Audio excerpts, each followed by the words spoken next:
आदित्याय भास्कराय नमः।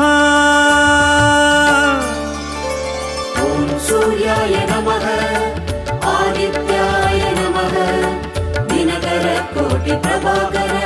ॐ सूर्याय नमः ॐ सूर्याय नमः आदित्याय नमः दिनकर कोटि प्रभाकर।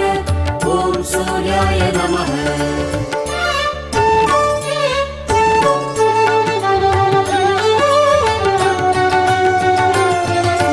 ततो युद्ध परिश्रान्तं समरे चिन्तया स्थितं रावणं चाक्रतो दृष्ट्वा युद्धाय समुपस्थितम्। ॐ सूर्याय नमः ॐ सूर्याय नमः। ततो युद्ध परिश्रान्तं